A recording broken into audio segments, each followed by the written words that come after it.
G'day, mates. Ever wondered how Australia went from a remote British colony to one of the world's most prosperous nations? It's a fascinating story of gold rushes, sheep stations, and some seriously clever economic moves. So, grab a cuppa, and let's dive into the incredible economic journey of the land down under. Our story begins in the late 18th century. When the first fleet arrived, the early Australian economy was, to put it mildly, basic. It was a penal colony, and survival was the name of the game. The early settlers focused on subsistence farming, just trying to feed themselves. But soon they discovered something that would change everything: wool. The introduction of merino sheep in the 1790s was a game changer. These fluffy critters thrived in the Australian climate, and their high-quality wool was exactly what the booming textile mills of industrial Britain needed. The saying "Australia rode on the sheep's back" isn't just a quaint phrase, it was the reality. Wool became Australia's first major export, laying the foundation for its future wealth and connecting the isolated continent to the global economy. Then, in 1851, the cry of gold echoed across the land.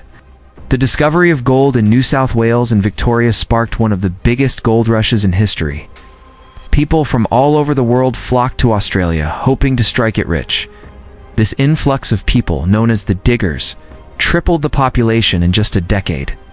The gold rush didn't just make a few individuals wealthy, it transformed the entire society, spurred the development of towns and cities like Melbourne and Sydney, created demand for food, housing, and tools, and funded the construction of grand public buildings, railways, and telegraph lines.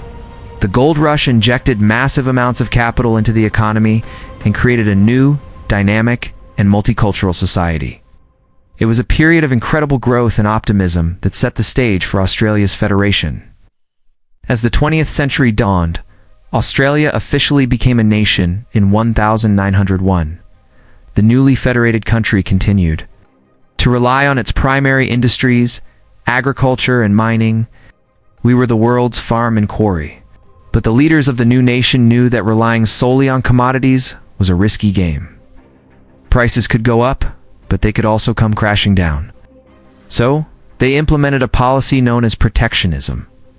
The idea was to protect and nurture local manufacturing industries.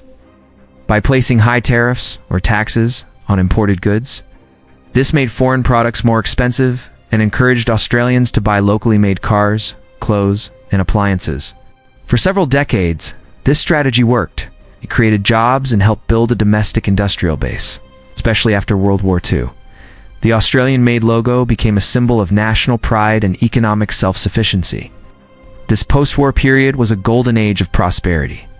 The long boom saw rising wages, high employment, and a growing middle class. Many Australians could afford their own home in the suburbs, complete with a backyard and a Holden car in the driveway. This was the great Australian dream. The economy was stable, and life was good. The government played a big role, not just in protecting industries, but also in building major infrastructure projects, like the iconic Snowy Mountains hydroelectric scheme, a monumental engineering feat that provided power and water for a growing nation. This era cemented Australia's reputation as the lucky country.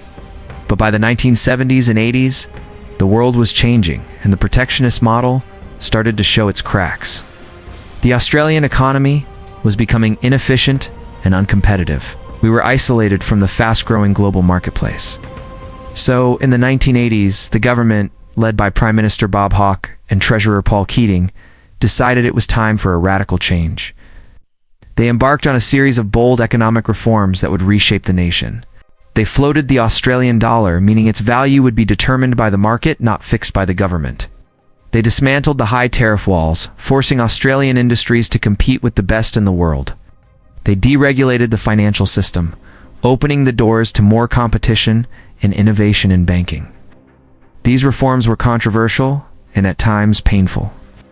Some industries that couldn't compete struggled and people lost their jobs. It was a tough transition, but ultimately these changes made the Australian economy more flexible, dynamic, and resilient. It forced businesses to become more efficient and innovative. It opened up new export markets and integrated Australia into the booming global economy.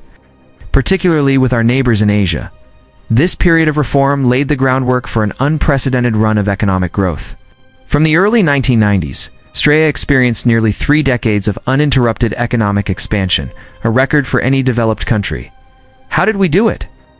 A big part of the answer lies in another resources boom, but this time, it wasn't gold. It was iron, or coal, and natural gas. Now, the rapid industrialization of China created an almost insatiable demand for these resources, and Australia, with its vast reserves, was perfectly positioned to supply them. Trillions of dollars flowed into the economy, funding massive mining projects in states like Western Australia and Queensland.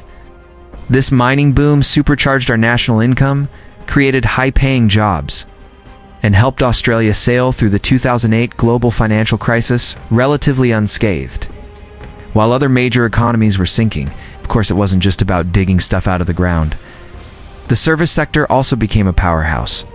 Today, industries like finance, healthcare, education, and tourism are the biggest employers and major contributors to our economy.